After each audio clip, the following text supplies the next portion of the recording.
Kalijodo menjadi terkenal sebagai kawasan prostitusi setelah pemerintah menutup lokalisasi pelacuran keramat tunggak pada tahun 1999. Tidak tersentuh selama bertahun-tahun karena konon dilindungi oleh oknum aparat.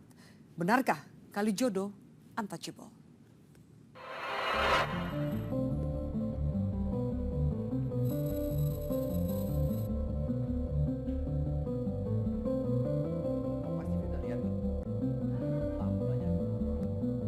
Maksudnya Anda sempat membuat buku Geger Kalijodo. Ya. Bahkan Anda sempat jadi Kapolsek Penjaringan Jakarta Utara.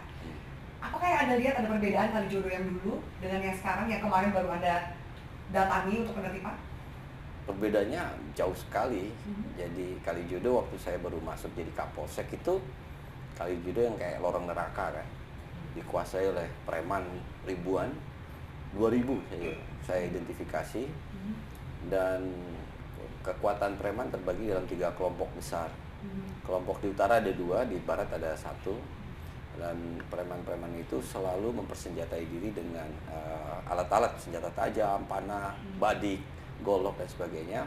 Dan bukan hanya perempuan nakal yang ada di situ, tapi banyak pihak, laki-laki yang mencari senang, kemudian para penjudi, operator perjudian, dan berputar uang luar biasa.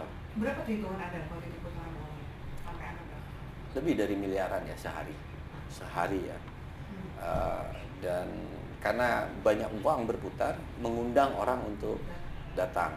Dan preman-preman itu hidupnya dari pembayaran harian. Yang membayar adalah operator-operator perjudian saat itu. Ya, operator perjudian, 3 kelompok operator perjudian. Saudara Ajis itu sendiri waktu itu. Kemudian ada orang yang sudah berhenti namanya Y, saya nggak usah sebut karena dia sudah insaf lah gitu sejak kami tutup. Dan di barat ada 2 orang terkenal, A dan R ya. Kalijodo ini seperti lawless place ya, wilayah tanpa hukum. Karena semua yang berada di situ ilegal, tanahnya tanah negara, bangunannya ilegal, orang yang tinggal ilegal, melakukan usaha ilegal, dari mulai klub-klub ilegal, kafe-kafe ilegal, perdagangannya semua ilegal, sampai perjudiannya ilegal. Kelompok-kelompok kekerasan ini, ada lagi Makassar, ada di Banten ini, mereka juga saling berebut, saling ribut, atau justru saling menghormati wilayah masing-masing? Nah, gengnya ada 3 ya, Mandar, Makassar, dan Banten. Mereka sudah punya wilayah, tapi kan wilayah itu titik pergesekannya terlalu dekat dan tidak ada batas, tidak dibenak batas tali kan gitu. Jadi nggak ada patoknya. Jadi mereka berinteraksi satu sama lain, bergesek satu sama lain. Karena terlalu tingginya tingkat interaktif, maka gesekannya juga kencang sekali. Tapi kalau polisi coba masuk, mereka melawan, resistensi tinggi. Dan sementara kekuatan polisi kan tidak besar.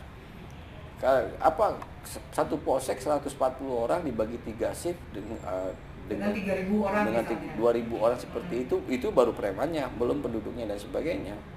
Maka tidak akan efektif atau efisien kalau menggunakan kekuatan. Berarti dari cerita Anda ini, that's why, itulah kenapa Kalijodo seakan-akan untouchable, tidak bisa diterima. Saat itu selama bertahun-tahun. Saya dengar juga ada aliran uang haram ke aparat kepolisian, benar?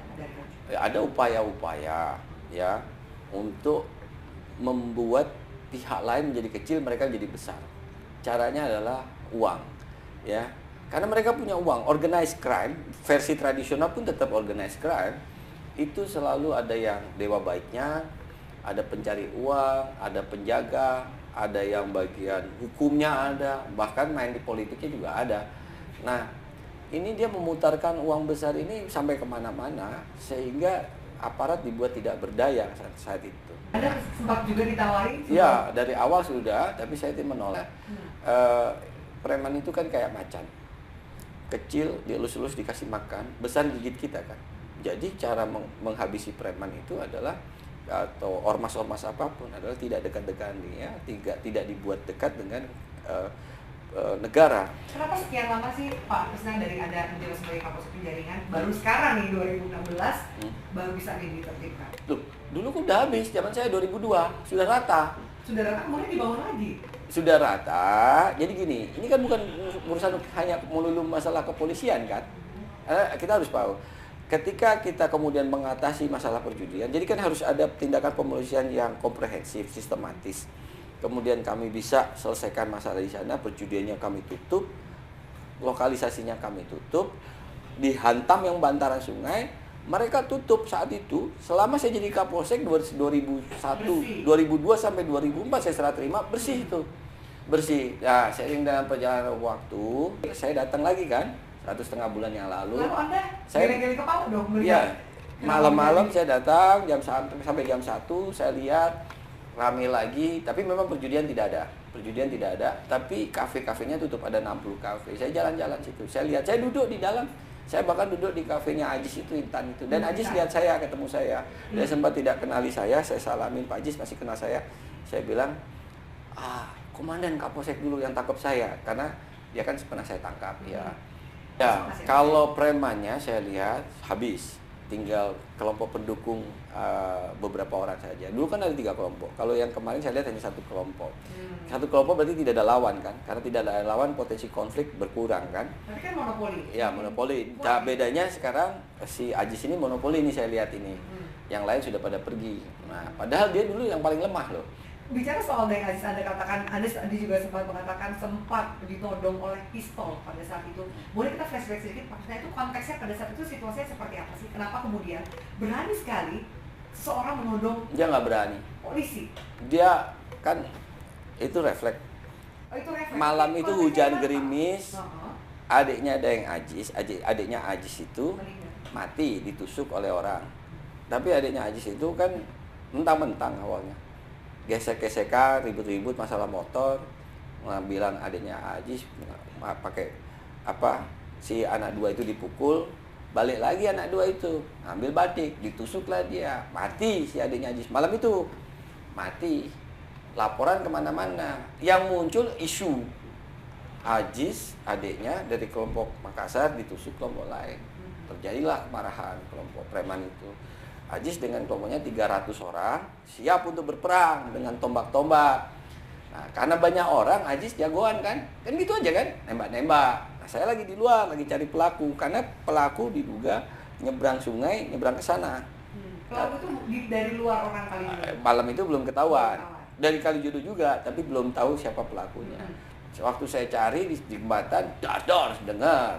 Ada tembakan. Ada tembakan, saya dengar, saya tanya di HT anggota saya. Waktu itu saya hanya ber-8 anak-anak reserse. Siapa yang buang tembakan? Anak-anak teriak, bukan kami komandan, bukan kami komandan. Karena tidak pada tempatnya membuang tembakan saat itu. Begitu saya cari sumber suara, masuk dia, saya dalam Kalijodo. Saya katakan tadi seperti lorong neraka itu kan masuk. Ajis di situ. Dengan anak buahnya 300 saya itu, ratusan itu. Bawa tombak panas, siap perang itu. Nah, saya ber-8 masuk, saya bilang, kamu yang punya pistol, sini pistol kamu. Saya bilang gitu. Itu sudah sebenarnya sudah luar biasa. Terus dia langsung set, jangan ambil pistol saya. Ini sudah terkokang. Seperti itu kan? Yang saya katakan turunkan pistolmu. Ya, saya nggak ambil, tapi malam itu saya kalau kamu tembak saya mati nggak apa-apa. Ini negara dan bangsa. Tapi kamu pasti habis. Dia bilang, Bapak jangan ambil pistol saya.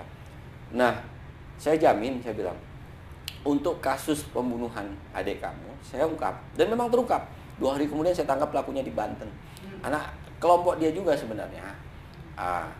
Si Ajis besok harinya kami tangkap. Saya tangkap atas nodong saya sama pistol ketika anak buahnya lagi nggak ada gitu. Sekarang ini berkoar-koar lagi. Anda sempat kemudian berkunjung di Kalijodo, Anda katakan bahwa yang pertama kali akan Anda rubuhkan adalah tempatnya Aziz, Cafe Intan.